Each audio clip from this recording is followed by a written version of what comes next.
دارالعلوم رضا مصطفیٰ گلبرگہ شریف کرناٹک آج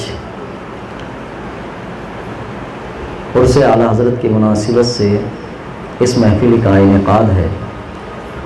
اللہ تبارک تعالیٰ اس محفل کو سچوں کے ذکر کے توسط سے قبول فرمائے اور دنیا و آخرت میں ہمیں سچوں کا ساتھ عطا فرمائے، سچوں ہی کے ساتھ حشر فرمائے، سچوں کے ساتھ جنت عطا فرمائے۔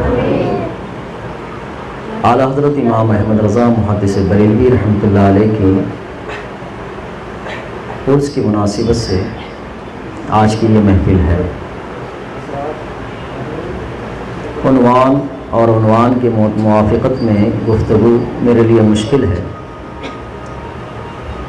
کیونکہ اساتذہ قریب جانتے ہیں طلباء کے لیے سائنس اور سائنس کے انکشافات، ان چیزوں کو بیان کرنا میرے لیے مشکل ہے۔ جو کتابیں پڑھائی جاتی ہیں اس کو ہی سمجھانا مشکل ہے، اب سائنس بولو تو اور تھوڑا سا لمبا پڑ جائے گا۔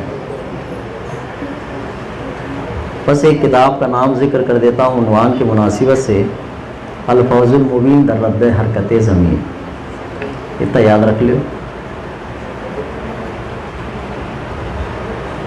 سائنس کو آپ کے اور ہمارے سمجھنے کے اعتبار سے حکمت بھی نام دیا جا سکتا ہے۔ زمین و آسمان کی تخلیق اور زمین و آسمان کی تخلیق کے معاملے میں اس کی حکمتیں کیا ہیں، اور حکمت میں ایک چیز آتی ہے اس کا نفع بخش ہونا، اس کا زیادہ سے زیادہ فائدہ مند ہونا یا اس کے فائدے تک پہنچنا، یہ چیزیں اس میں شامل ہوتی ہیں۔ پھر اس کے ساتھ ایک چیز جڑی ہوتی ہے کسی بھی شے کی حقیقت کو معلوم کرنا۔ جب شے کی حقیقت معلوم ہوگی پھر اس شے کی حقیقت کے ساتھ نفع و نقصان جو جڑا ہوگا، پھر اس نفع و نقصان کی گہرائی کا علم آ جانا، تو یہ حکمت نام دیا جاتا ہے، سائنس نام دیا جاتا ہے۔ اللہ تبارک تعالیٰ نے اعلیٰ حضرت امام احمد رضا محدث بریلوی علیہ رحمہ کو کئی علوم و فنون سے نوازا تھا۔ حیرت کی بات ہے ہمارے لیے، آپ کے لیے، کہ جو کبھی اسکول نہ گئے ہوں، کبھی کسی کالج کی طرف نہ گئے ہوں، محض چند اساتذہ سے علم دین کے حصول کے لیے کم عمر میں جو عروج پایا، اس میں ایک بات ہم کا اور آپ کہہ سکتے ہیں کہ اللہ کی عطا کی بنیاد ہی پر یہ حاصل ہوتا ہے۔ ورنہ جو نظام بنا ہے دنیا کا کہ تعلیم کے جو مرحلے چلتے ہیں، عالم ہونے تک تو 20 سال عمر جا رہی ہے، پھر مفتی بننا، پھر مفتی کے بعد پھر آگے علوم و فنون میں مہارت حاصل کرنا، بال بھی سفید ہو جائیں گے، مشکل ہے کہ کسی کا کچھ بن جائے۔ بڑی بڑی یونیورسٹیوں میں بھی چلے جائیں، ریسرچ اسکالر بھی بن جائیں، تو زندگی کا پون حصہ ختم ہو جاتا ہے۔ اب اس کے بعد باقی حصے میں اپنی اپنی قابلیتوں کو کچھ منوانا رہتا ہے یا کچھ کام کرنا ہوتا ہے۔ اللہ تبارک تعالیٰ نے 13 سال کی محض عمر مبارک میں کئی علوم سے امام احمد رضا محدث بریلوی رحمۃ اللہ علیہ کو آراستہ فرمایا تھا۔ ہماری عقیدت و محبت اس بنیاد پر بھی ہے کہ ہم اس خانوادے سے بیعت ہیں، مرید ہیں، اس بنیاد پر بھی ہے کہ علم کا ذخیرہ، علم کے جواہر پارے اسی بارگاہ سے ہمیں زیادہ تر ملتے ہیں۔ اسلام کی صحیح تعبیر، سچی تصویر، عمل کے پہلو کی ایک ہمہ جہت صورتیں اعلیٰ حضرت کی ذات سے ملتی ہیں، اس بنیاد پر بھی ہے، اس بنیاد پر بھی ہے کہ دین کے وہ سچے علمبردار، سچے مبلغ، اسلام کی صحیح تعبیر کرنے والی ذات، بہت جہتوں سے اعلیٰ حضرت کو پڑھا جائے، سنا جائے، دیکھا جائے، معلوم کیا جائے، اور دلوں میں ان کی محبت کے چراغ روشن کیے جا سکتے ہیں۔ آج بہت طویل وقت اور وقت مختصر وقت ہے، بہت زیادہ وقت نہیں ہے۔ ہمیں اور آپ کو اعلیٰ حضرت کے ساتھ عقیدت اور محبت صرف اس بنیاد پر نہیں کہ ہم آپ سے کچھ نعرے لگوا دیں، آپ کے اندر محبت پیدا ہو جائے۔ اعلیٰ حضرت کو جو پڑھ کر محبت رکھتے ہیں وہ محبت حقیقی محبت کہلاتی ہے۔ کیونکہ اعلیٰ حضرت پر بہت سارے لوگوں نے اعتراضات کیے، تو کچھ لوگ اعتراضات کی بنیاد پر علیحدہ بھی ہو گئے، انہوں نے پڑھا نہیں۔ ہم گلبرگے میں جب سے آئے ہوئے ہیں اس وقت سے جشن اعلیٰ حضرت کا انعقاد کرتے ہیں، کوشش کرتے ہیں کہ اعلیٰ حضرت کا تعارف الگ الگ عنوان سے ہو۔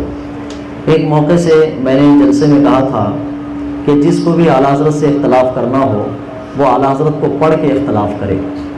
اس تقریر کا غالباً اثر بھی ہوا تھا، تو دوسرے سال تک ایک آدمی نے اعلیٰ حضرت کو پڑھ کے اعلیٰ حضرت پر اعتراض کیا تھا، کنز الایمان میں غلطیاں نکالی تھی۔ میں بھی حیرت زدہ ہوا کہ تقریر کا اثر ہوا یا بندے نے خود ہی نکال بھی لیا ہے۔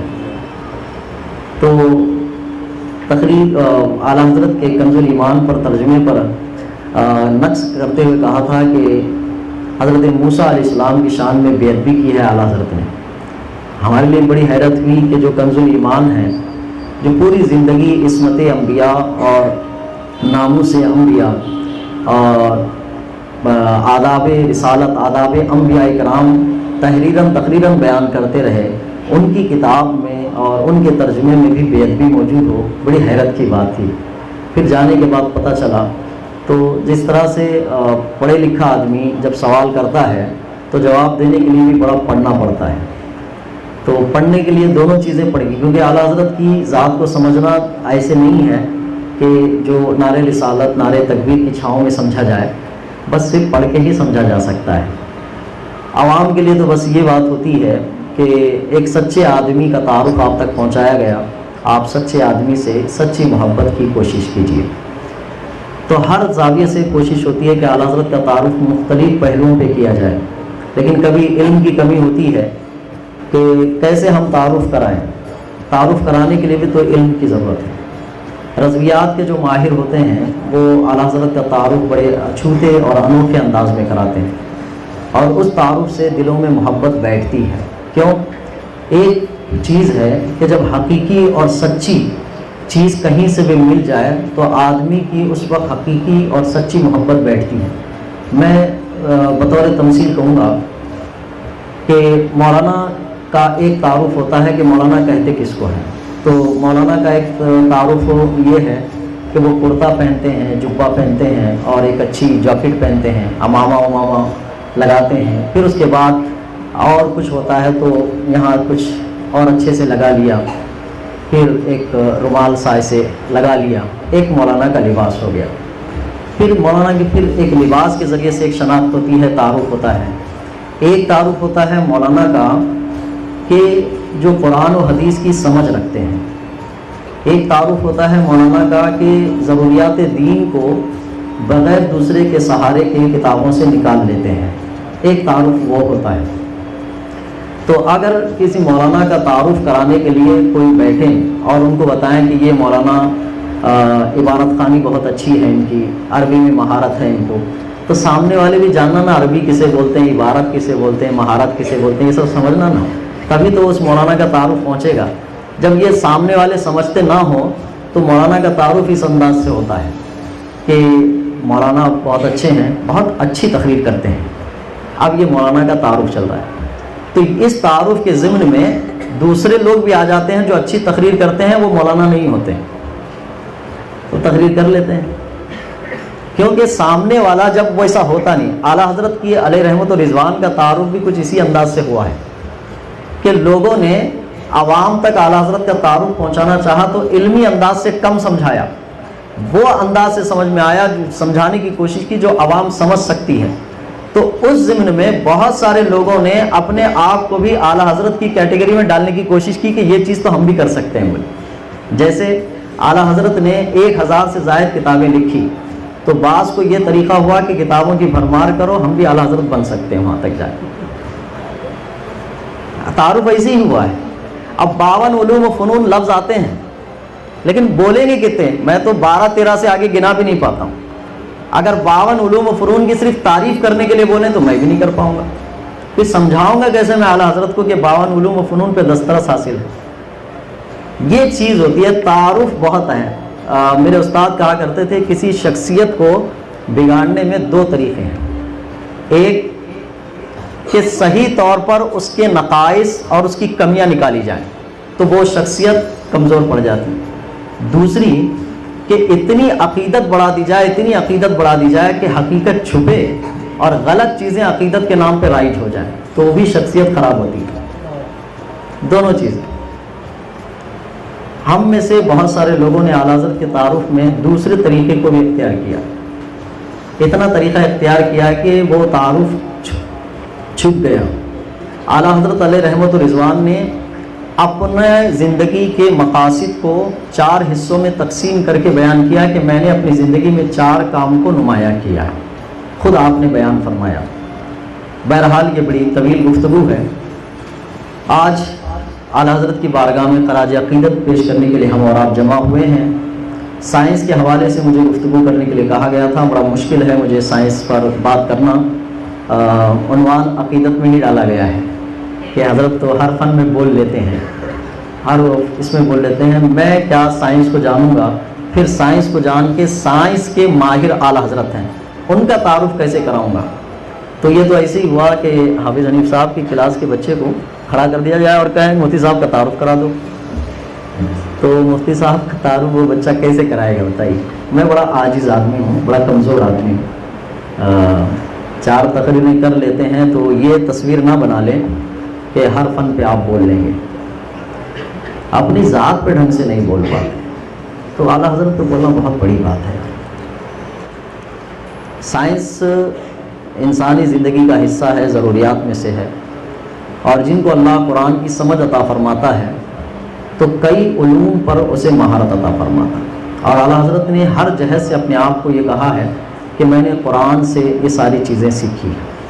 آج کا پیغام بھی آپ کے لیے یہی ہے۔ آج ختم قرآن کی محفل ہے، اعلیٰ حضرت کی عرس کی مناسبت سے نیت یہ ہے کہ جب بچہ قرآن لگاتا ہے تو گلپوشی ہوتی ہے، بوندی آتی ہے، مٹھائی آتی ہے، قرآن ختم کرتا ہے تو بوندی آتی ہے، مٹھائی آتی ہے، گلپوشی ہوتی ہے، حفظ شروع کرتا ہے تو بوندی آتی ہے، مٹھائی آتی ہے، گلپوشی، حفظ ختم کرتا ہے تو پھر بوندی آتی ہے، مٹھائی آتی ہے، سب آتے ہیں۔ یار ایک محفل وہ بھی تو ہو کہ قرآن کی سمجھ شروع کرنے کے لیے محفل کی گئی اور قرآن کو پورا سمجھ کے پڑھنے کی کوشش کی گئی، اس کی بھی ایک محفل ہو۔ یہ مدرسوں میں نہیں ہوگی تو اب باہر کہاں سے ہوگی بولی؟ ایک یہ بھی ہونا نا، اس کی بھی گلپوشی ہو، لیکن وہ شروع ہی نہیں ہے۔ شیطان کے وسوسوں میں سے ایک وسوسہ یہ ہے کہ اعلیٰ کوالٹی سے چھڑا کر ادنا کوالٹی میں لگا دیتا ہے اور ادنا کو اعلیٰ سمجھا کے لگا دیتا ہے۔ جیسے بچے کی گلپوشی ہوئی تو خوشی کا جو آپ کا ایکسپریشن تھا، جو خوش تھے آپ، نعرے تکبیر نعرے رسالت لگا رہے تھے، مان لیجئے کہ ایک بچہ پوری قرآن کی سمجھ حاصل کر لیا، اس وقت آپ کیا لگائیں گے؟ ساری خوشی کے نعرے تو اسی وقت لگا دیے، تو اب اعلیٰ کوالٹی کے لیے لفظ کہاں سے لائیں گے آپ؟ کیوں؟ اس لیے کہ ادنا کو جو اعلیٰ کا درجہ دے دیا تھا اس میں ساری خوشیاں ختم ہو گئی، اب وہ اس کے لیے وہی لائیں گے تو دونوں برابر ہو جائیں گے۔ کہ قرآن جب شروع کیا تھا تو بندہ تب بھی وہی نعرے لگے تھے، قرآن کو سمجھ کے جو ختم کیا تھا اس میں بھی وہی نعرے لگے، تو دونوں کوالٹی تو برابر ہو گئی۔ یہ شیطان ہمیں وسوسہ دیتا ہے۔ خوشی ہماری کتنی ہے معلوم؟ اتنی بوندی جتنی وہ مٹھائی دکھی، جتنی مٹھائی دکھی اتنے نعرے لگتے ہیں۔ وہ پہلے لوگ کہتے تھے کہ جیسے فاتحہ کا سامان ویسی فاتحہ کہتے ہیں، فاتحہ کا سامان کمزور رہا تو 3 پھول 1 سورہ فاتحہ، زیادہ سامان رہا تو لمبی فاتحہ۔ یہ ایسی چیزیں ہیں۔ تو اعلیٰ حضرت کو قرآن سے بڑی دلچسپی تھی، بہت محبت تھی۔ فتح رضویہ پڑھنے والے جب بتاتے ہیں کہ جب بھی کوئی مسئلہ آتا تھا سب سے پہلے دلیل قرآن سے تلاش کرتے، قرآن سے بظاہر کوئی دلیل نہ ہوتی تو حدیث مبارکہ سے، حدیث مبارکہ سے اقوال صحابہ سے، اقوال صحابہ سے نہ ملے ائمہ اربعہ سے، ائمہ اربعہ محدثین سے، یہ طریقہ تھا۔ اور کوشش پوری اعلیٰ حضرت کی تعلیمات میں ہے کہ پہلا درجہ قرآن پاک کو، کہ قرآن پاک سے ہی اخذ فرماتے ہیں۔ بہت محبت تھی قرآن پاک سے، اتنی محبت تھی، اتنی تلاوت کرتے تھے، قرآن کی آیت زبان پر اتنی ازبر تھی کہ لوگ آپ کو حافظ قرآن سمجھتے تھے کہ اتنی آیتیں بولتے ہیں۔ پھر بعد میں آپ نے لوگوں کی اس حسن نیت کو حقیقت میں بدل دیا کہ قرآن پاک کو حفظ بھی کیا، آج حفاظ سے یہ گزارش ہے کہ قرآن سے دلچسپی رکھتے رکھتے اعلیٰ حضرت حافظ بنے ہیں. آپ پہلے حافظ ہو رہے ہیں تو قرآن سے بھی دلچسپی پیدا کر لیں. درس نظامی کے طلباء سے یہ ہے کہ قرآن کی سمجھ کے لیے جتنے علوم پڑھا کر یہ دارالعلوم بنا ہے ان علوم کو قرآن کی سمجھ کے لیے استعمال کی کوشش میں لگ جائیں. اس لیے کہ تب جا کے تھوڑا اعلیٰ حضرت کا تعارف ہوگا, اعلیٰ حضرت کی پہچان ہوگی, کیونکہ وہ کوالٹی تک پہنچنے میں ہمیں خود بھی آگے آنا ہوگا. پھر اس کے بعد بغیر محفلوں کے ہر دن جب اعلیٰ حضرت کی کتاب پڑھیں گے تو پھر اعلیٰ حضرت ہی کی محفل ہوگی, اس لیے کہ قرآن انہوں نے بہت اچھا سمجھایا ہے. تو آج کے لیے میرے لیے اور آپ کے لیے یہی کہ پیغام قرآن کو اعلیٰ حضرت کی زندگی سے لیں اور قرآن کے پیغام کو اعلیٰ حضرت کی زندگی سے لیں.